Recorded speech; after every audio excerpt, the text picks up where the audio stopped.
What are you trying to say? Girls. Them girls. I was hoping, I was like, I'm gonna either say cambio right now or somebody else, and then you just said it, and I was like, 10 minutes?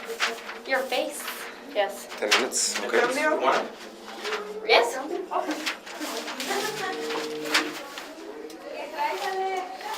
Ata. Yeah, I'm just gonna drop big boots everywhere.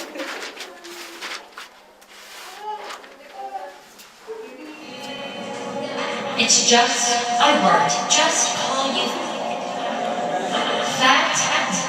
There was no water here. Our cold tonight, Scott. Soy lunas, caricias. Mi esperanza sigue volando.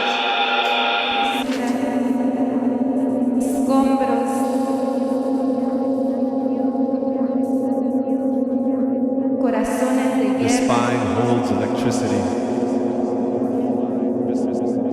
Erosion in cities.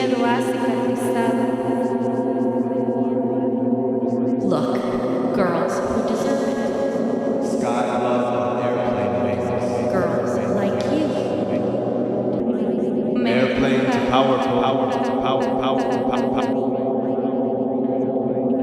There is no water here.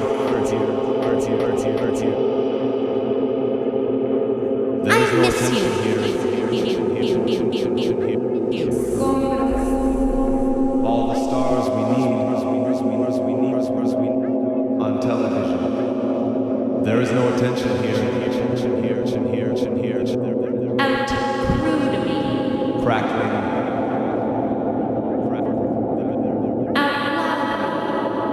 Ansioso me apresura. Outwit me.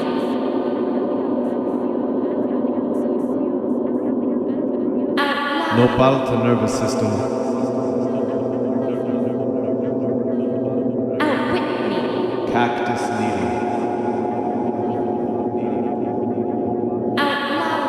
Nos lanzaremos a lo desconocido.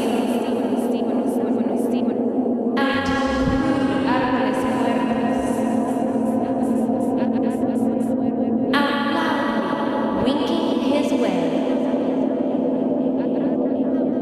Out crude me. Hoping it would just happen. Joven anciana. You fat bitches. Escombros. El fuerte viento. Aún le temo a la oscuridad. Pues el miedo ha cicatrizado. Intentando un poco de belleza encontrar. Only when speaking about you. El nuevo despertar emerge. Outwit me. There is no water here. Sky blood on airplane wings. There is no attention here. Escombros. Ansioso me apresura. Escombros.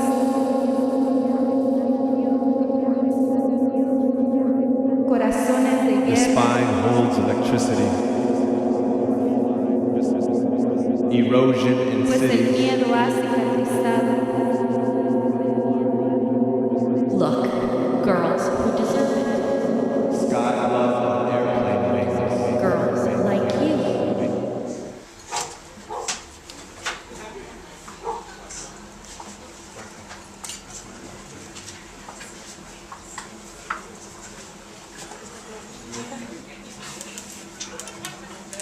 Maybe it's the weapon that will stop it all. Every time I'm on my period, I become obsessed with blood. I read blood poems and love poems and say goodbye to babies I will not name Claudia. I think of envious roses and medicine of thick blood and tears and writing my own cliches, my quirky rhymes, like my feelings drawn in a pad because my vagina's still sad. In 6th grade, I smelled poetry for the first time on Claudia, the shy morena in class next to me. And I too wanted to bleed with her.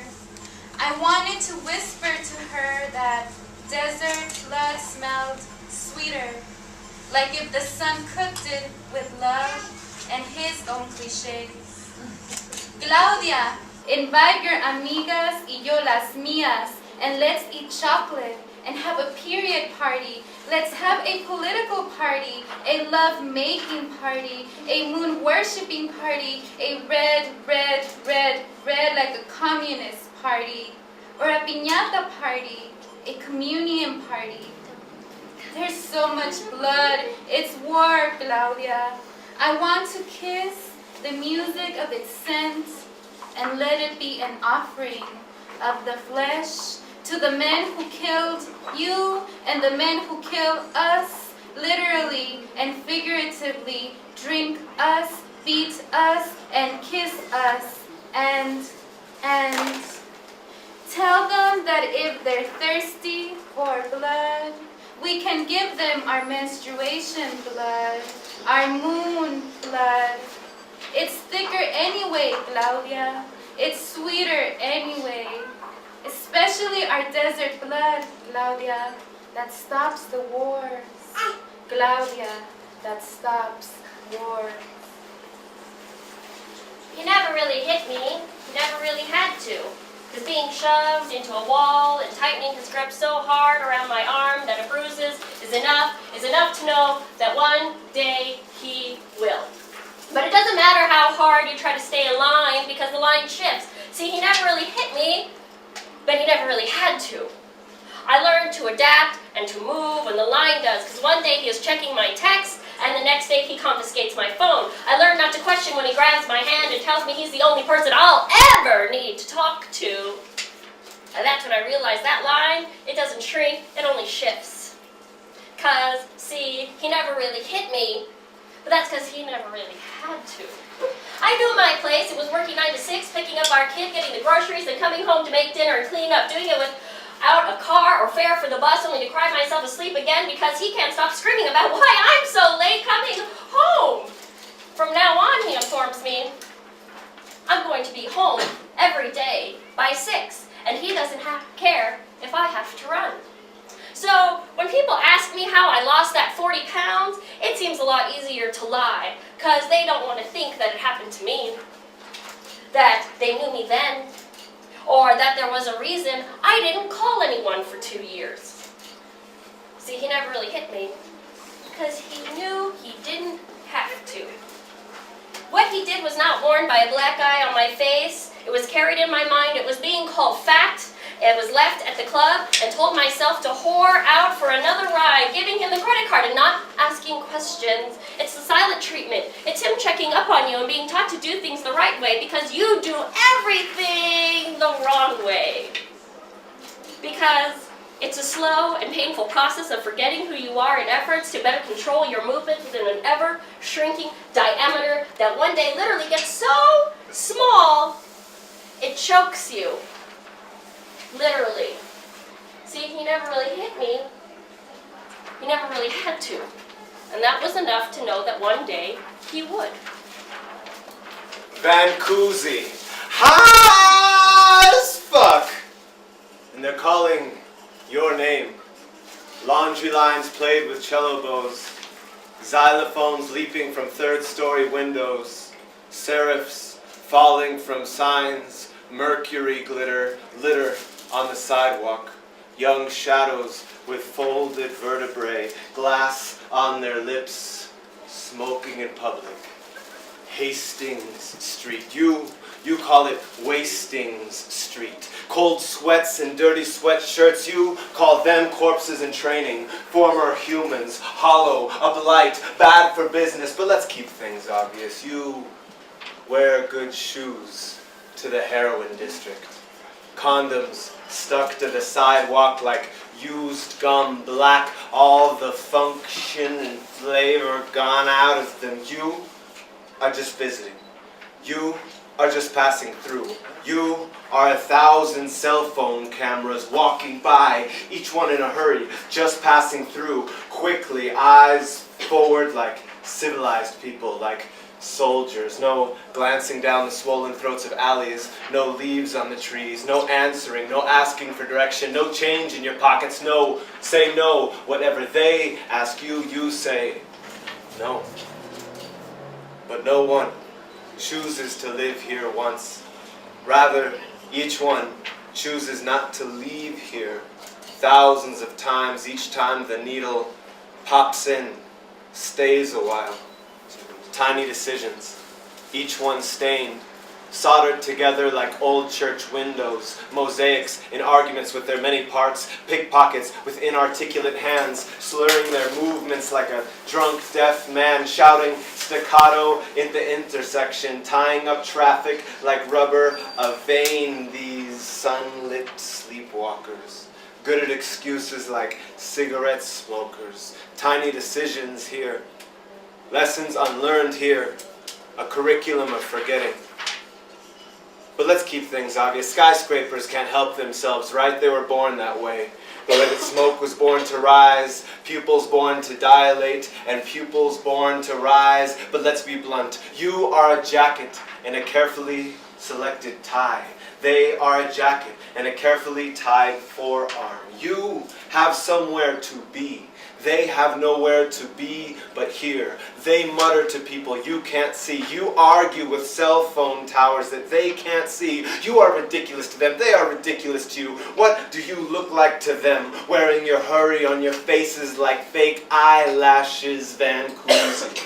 Fluid and rigor, zombie lips and eyes, sunrise, why knots held in a fist, intercourse of metal and vein, glass and lips, witches playing graffiti with cello bows, xylophones, dirty fingers, bent elbows. The storm drains are filled with blood blossoms. They are shipwrecked in the middle of Vancouver, and your condos are going up on the next block.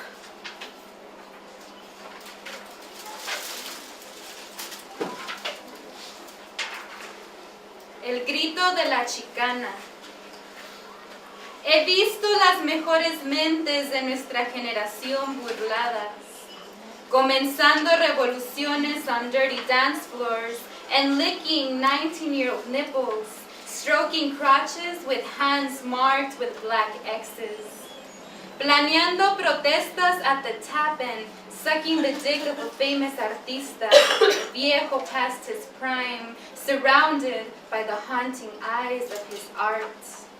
Robando capitalists of their money and stolen keys and escupiendo on the American dream. Quebrando ventanas de la gringa director of the club rec del barrio. Crawling into temazcales and pidiendo perdón to Tonantzin, sweating the sexual perversions from a traumatized childhood. Escribiendo Spanglish manifestos and tagging Cisneros poems on Bibles writ in thick and fresh menstrual blood. Chicanas with painted Frida eyebrows and bigotes, sticking bloody pads in the boys' restroom, hanging fragrant used tampons from the faucet handles. Gritando political verses with white painted faces and masturbating furiously with still wet with red nail polished fingers, vaginal lips laughing at the fake blood. Howling at the moon by the lake near Teotihuacan and piercing fingers with cactus needles, a flesh offering to the Mexica god. Writing poetry odes to purple rabbit vibrators and posting them on Facebook, awaiting the appalled and horny responses of conservative friends. Sitting in the wooden bancas, staring at the eyes of the marble Jesus, trying to ignore your throbbing genitals. Fantasies with your cousin naked and wearing el rosario que le dio tu mamá, fucking her with the holy water still on your frente. I'm with you in el chuco, hermana, to get poetic revenge on the stripper on the couch. I'm with you in el chuco, hermana, encouraging your bubbling madness. I'm with you, hermana, when the pain of transformation tears through your skin. I'm with you, hermana, to wipe your tears with my white girl hair and white paper with inky words. I'm with you, hermana, as our espíritus de lucha travel the world in and out of time. There are 12 bricks in my car. Each one is corresponding to a letter in your name. And I have realized now that it's going to take about 2.5 revolutions around your house for each brick to go through a window. But such an endeavor of pure malice and cruelty is just that and nothing more. Nothing like sugar in the das cake or dead rabbits in the backyard. Patience would have to be exercised as I wait for you to get stuck at a tragically long kickball game. And exercise such an endeavor. Plus, you just haven't done anything yet to make me do such a thing. But I do stress yet. You see, because I am that crazy bitch. See, I'm that crazy bitch who comes over to your house at 4 o'clock in the morning and throws a brick through your window,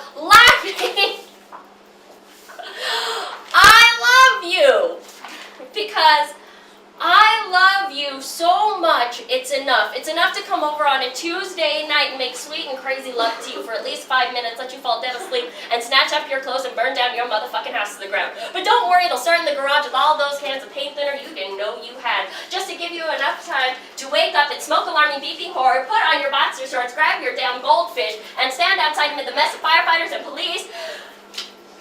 Outside the blaze with your roommate when he comes home from another night of flirting with the fatties, and standing in front of the most beautiful blaze you ever saw, you can say, dude, bro, Jen Sugar came by. See, and he'll know, because he heard those stories in high school. He'll understand that I don't care if you hate me, because I love you. I love you so much, I will find where their father works and accuse him of sexual harassment. I will kill your dog and dump it in your trunk to discover a week later once the smell consumes your garage. I will drag your ass and dish you on a plane to China with 50-cent steak to your nipples. I will seduce your mother into a lesbian affair and post the pictures on Facebook. I will leave kitty porn in the top drawer and the desk in the sex toys. I will fuck your best friend and blog about the abortion. I will do shit that makes mobsters cry, and I've gotta say, damn, girl.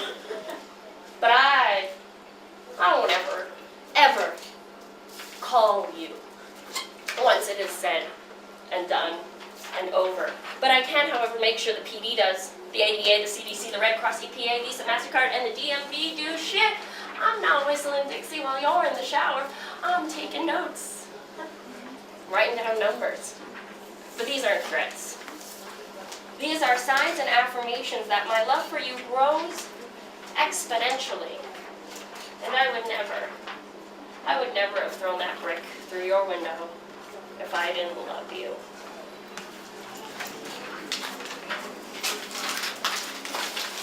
Un colibrí llega a mi azotea chilanga y de repente todo me parece posible, aunque improbable. Flores donde no hay colores sino cemento. Ciudad suspendida entre viaductos y periféricos, aviones internacionales y humo humano ahorcador. Colibrí, júrame que vives así. Yo he oído lo que dicen de ti, que eres el alma de los guerreros fallecidos en la batalla, que eres el alma de las madres perdidas en el parto. Eso dicen, pero yo nunca les di la razón, porque de ser así, colibrí, esta ciudad estaría llena de ti, viento vibrante, lleno del llanto de tus alas, nubes negrillas resplandecientes con tus plumas, mujeres, acaso madres, muertas, chupaflores en cada florero, zumbeando como moscas crecidas por cada mexica, muerto en el hecho de hacer ciudad, un chupamirto aletea por un lecho de urbanidad, cada borracho azteca aplastado por el metro, cada mestizo aplastado en el choque de los mundos, colibrís viviendo en los túneles como murciélagos. Pero hoy te vi, colibrí, llegaste a mi azotea entre el alambre viejo y caca de gato aún más vieja. Tú llegaste y de repente no tengo recurso, tengo que creer que hay un sinfín de colibríes viviendo en esta ciudad, que hay colibríes viviendo en esta ciudad, viviendo vivaces, devorando el mercado de Jamaica por las noches, atracando el azúcar, ratas de dos alas, locos, ratas locos de horchata. No me queda de otra, tengo que creer que aún hay ciudades como el DF, locos de horchata, no me queda de otra, todavía tengo que creer que hay corazones latiendo 1000 veces por minuto, que hay alas batiendo 200 veces por segundo, que hay vuelo esperando a las madres muertas, que hay un cielo heredado para aztecas asesinados. Así es que tengo que creer que aún hay colibríes en la Ciudad de México, defectuoso ombligo donde todo es posible, pero la vida no es segura. Y yo tengo que creer que un día de estos nuestras alas batirán este humo.